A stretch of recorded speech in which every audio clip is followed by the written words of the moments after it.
सत्र में आपका स्वागत है। और आज हम करने वाले हैं चैप्टर नंबर फर्स्ट क्लास 8 का रैशनल नंबर का इंट्रोडक्शन से पता चल रहा है कि हम रैशनल नंबर के बारे में जानने वाले हैं, लेकिन रैशनल नंबर कब आते हैं उससे पहले हमारे नेचुरल नंबर आते हैं, होल नंबर आते हैं एंड इंटीजर्स आते हैं। मैंने नाम दिया है नेचुरल्स नंबर। नेचुरल्स नंबर क्या होते हैं? जो नेचुरली स्टार्ट होते हैं, that number started with 1 2 3 4 up to आप कहीं तक भी कोई नंबर ले लीजिए तो वो क्या आता है? नेचुरल नंबर आता है। जैसे मैंने कहा 23 2 3 3 4 5 9 6 9 या मिलियन क्रोर्स, सभी नंबर्स किस में आते हैं? नेचुरल नंबर्स में आते हैं। तो सभी नेचुरल नंबर क्या होते हैं? वोल नंबर भी होते हैं। और सभी वोल नंबर क्या होते हैं? इंटीजर्स होते हैं। सभी इंटीजर क्या होते हैं? रैशनल नंबर होते हैं। अब मैंने आपको कहा वोल नंबर, और मैंने वोल नंबर की बात की तो वोल नंबर क्या होते हैं? जो 0 से स्टार्ट होते हैं, 0 1 2 और अब तो जितने भी नेचुरल नंबर्स की बात मैंने की वो सभी किस में आते हैं? वोल नंबर में आते हैं। तो एडिशन क्या हुआ? 0 का ओनली एक एडिशन हुआ है। अब इसमें बात आती है इंटीजर्स की। इंटीजर्स क्या होते हैं? इंटीजर्स होते हैं जिसमें पॉजिटिव भी, जीरो भी एंड नेगेटिव नंबर भी क्या होते हैं? सभी होते हैं। जैसे -1 -2 -3 0 1 2 3, these all are integers. It means देखो सभी नेचुरल नंबर्स क्या हैं? वोल नंबर भी हैं, इंटीजर्स भी हैं। सभी वोल नंबर क्या हैं? इंटीजर्स हैं। लेकिन सभी वोल नंबर नेचुरल नंबर नहीं हो सकते क्योंकि उसमें क्या आ गई? 0 आ गई। उसी तरह से सभी वोल नंबर इंटीजर हैं लेकिन सभी इंटीजर वोल नंबर नहीं हो सकते। अब इन सब के बाद क्या आता है? हमारा रैशनल नंबर आता है। तो रैशनल नंबर की डेफिनेशन क्या होती है? That number that we define in the p/q form. क्या कहा मैंने? किसी भी नंबर को अगर मैं p/q की फॉर्म में क्या कर पा रही हूँ? रिप्रेजेंट कर पा रही हूँ and q must not be equal and p and q are integer.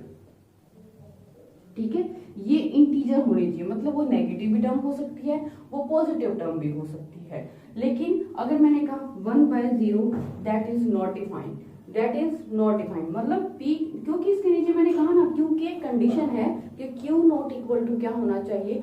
0 के इक्वल होना चाहिए। दैट्स वाई इसमें हम इसको डिफाइन नहीं कर सकते। अब इसके बाद जितने भी नेचुरल नंबर हैं वो रैशनल नंबर होते हैं, जितने भी होल नंबर हैं वो रैशनल नंबर हो सकते हैं, जितने भी इंटीजर्स हैं वो रैशनल नंबर हो सकते हैं। एक कंडीशन और है, p एंड q आर को प्राइम होनी चाहिए।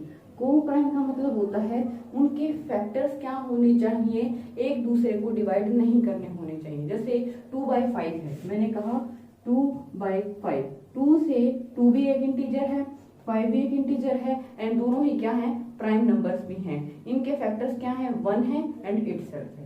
आई प्रॉपर्टीज हैं closure property, commutative property, associative property and distributive property. पहले हम दो को डिस्कस करेंगे। क्लोजर प्रॉपर्टी के अंदर, हर प्रॉपर्टी के अंदर हम 4 प्रॉपर्टीज को पढ़ेंगे।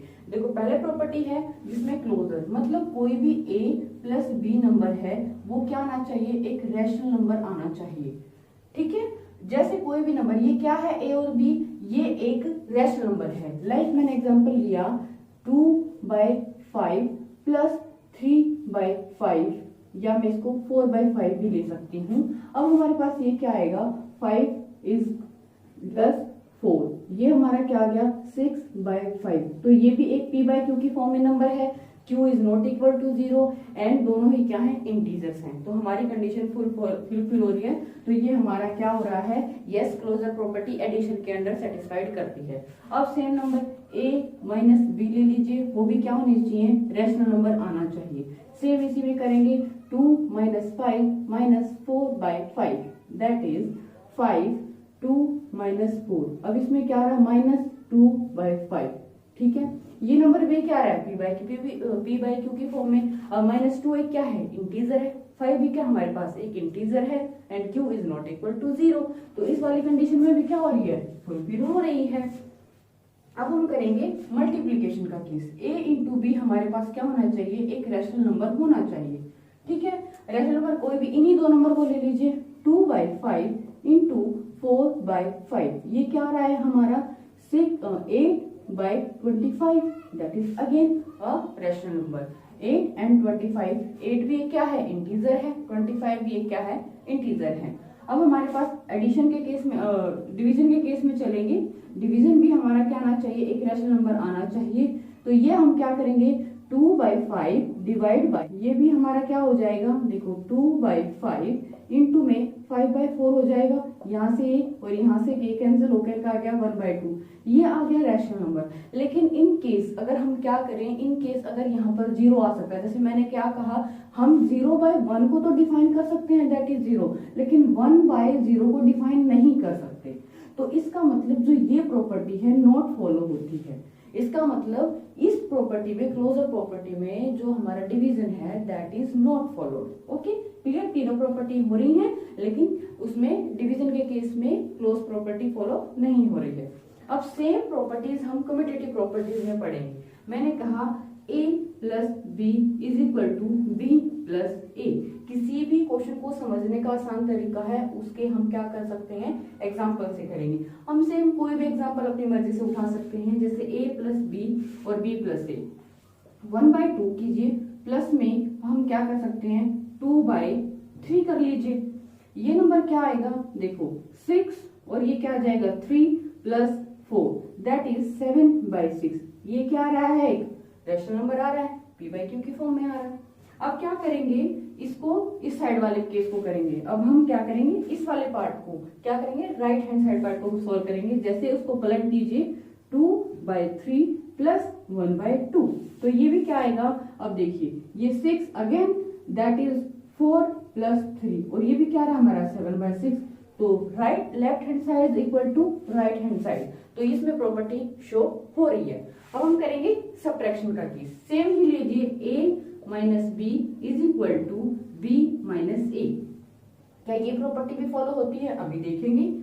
1/2 माइनस 2/3, ये हमारा क्या आ रहा है, इसमें आएगा फिर से 6, इसमें 3, तो ये क्या आ गया माइनस का 1/6। ठीक है, अब हम क्या करेंगे, राइट हैंड साइड को करेंगे, इसको क्या करेंगे इंटरचेंज कर देंगे, जिसको 2/3 माइनस 1/2।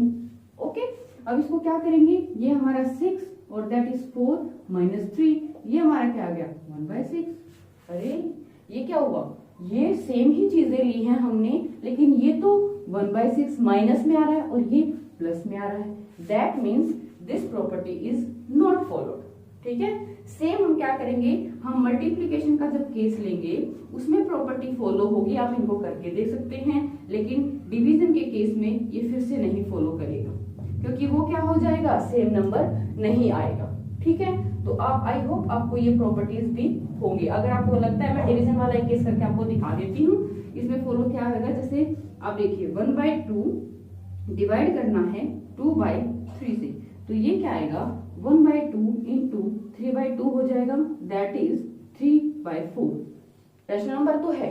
अब देखो दूसरा हमने क्या किया, उसको चेंज कर दीजिए 1, अब हमने क्या किया 2/3 डिवाइड बाय 1/2। अब ये क्या आएगा, इसको चेंज कर दीजिए, क्या आएगा 2/3 इंटू 2/1 दैट इज 4/3। यहाँ पर हमारा 3/4 और वहां पर 4/3, तो इट मीन्स ये फॉलो नहीं हो रही है। मैंने आपको प्रूव करके भी दिखा दिया। एडिशन का केस लेंगे, a प्लस बी प्लस सी, हम इन दो नंबर को लेंगे और अब क्या कर सकते हैं, a प्लस बी इक्वल का साइन रखेंगे हम, a प्लस बी और प्लस में c। आप किसी भी नंबर को ले लीजिए जो कि इंटीजर है और इसमें पुट करके देखिए, आप फॉलो कर पाएंगे। हम a minus B minus C same लेंगे और इसमें क्या करेंगे a माइनस बी और माइनस सी। सेम इसमें क्या होगा, जैसे ही हमने क्लोजर और एसोसिएटिव प्रॉपर्टी करके देखी है, यहाँ पर क्या होगा, ये अगर पॉजिटिव टर्म आ रही है तो वो नेगेटिव टर्म आ जाएगी, या नेगेटिव आ रही है तो वो पॉजिटिव टर्म आ जाएगी, तो ये फॉलो नहीं करेगा। ठीक है, ये फॉलो नहीं करेगा। अब हम मल्टीप्लीकेशन का केस करते हैं, a into B into C is equal to a into B into C, ये फॉलो करेगा, ये भी फॉलो करेगा। और डिवीजन का केस है, जैसे a divide b divide c is equal to a divide b divide C. अब इस केस में भी सेम क्या रहेगा, वो प्रॉपर्टी फॉलो इसलिए नहीं करेगी क्योंकि इसमें भी केस क्या बनेगा, a बाय 0 वाला या b बाय 0 वाला या c बाय 0, कोई भी फॉर्म बन सकती है। हम 0 को डिफाइन नहीं कर पाएंगे तो ये वाली प्रॉपर्टी भी शो नहीं करेगी।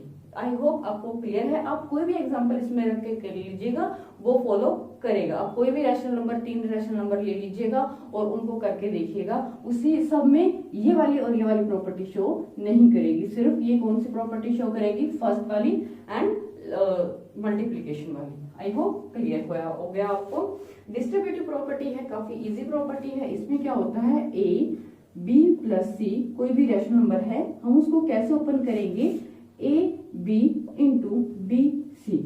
ए को एक बार बी के साथ एंड देन प्लस, और ए को करेंगे सी के साथ। अगर यहाँ पर माइनस है तो ए माइनस सी, तो कैसे करेंगे, ए बी माइनस ए सी।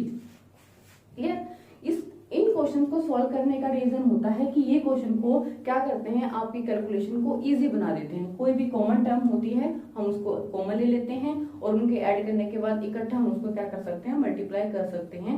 इससे आपकी जो कैलकुलेशन है वो काफी इजी हो जाती है, इसलिए हम डिस्ट्रीब्यूटिव प्रॉपर्टीज को पढ़ते हैं। Role of 0 and role of 1। Role of 0, role of 1 क्यों इंपॉर्टेंट है, क्योंकि देखिए जब मैं किसी भी रैशनल नंबर में 1 को ऐड कर रही हूँ तो ये डिफरेंस कर रहा है, क्या कर रहा है, ये डिफरेंस करेगा 5/3, मतलब ये इसकी प्रॉपर्टी में चेंज कर रहा है। लेकिन मैं 2/3 से ही 1 को मल्टीप्लाई कर देती हूँ तो ये नंबर क्या रहता है, सेम रहता है। अगर मैं -2/3 को भी 1 से मल्टीप्लाई कर देती हूँ तो ये क्या रहता है, -2/3। अगर मैं 2 में इंटू 1 कर देती हूँ तो ये नंबर क्या रहता है, 2। इसका मतलब ये उस नंबर पर कोई इफेक्ट नहीं डाल रहा, कब, जब ये क्या केस रहता है, मल्टीप्लाई का। तो 1 इज मल्टीप्लीकेटिव आइडेंटिटी, क्योंकि वो उसकी आइडेंटिटी में जब हम मल्टीप्लाई करते हैं तब चेंज नहीं कर रहा है। That's why 1 is multiplicative identity. अब हम रोल ऑफ 0 की बात कर रहे हैं। 0 को अब कब हम वो आइडेंटिटी को चेंज नहीं करेगा, जब हम उसको किसी भी नंबर में ऐड करते हैं। आप देखो 2 है, 3 है, 4 में आप 0 को ऐड कर दीजिए। 2 है plus 0 that is 2, 3 plus 0 is equal to 3, 2/3 plus 0 is equal to 2/3, -2/3 plus 0 is equal to -2/3। तो वो नंबर क्या रह रहा है, सेम है, तो उसकी आइडेंटिटी चेंज नहीं हो रही है ना। तो 0 is additive identity. I think आपको रोल ऑफ 0 और 1 में कोई कंफ्यूजन नहीं रहेगा। आई होप आपको सभी कॉन्सेप्ट क्लियर हो गए हैं। तो अगर आपको अच्छा लगा है तो प्लीज लाइक, शेयर।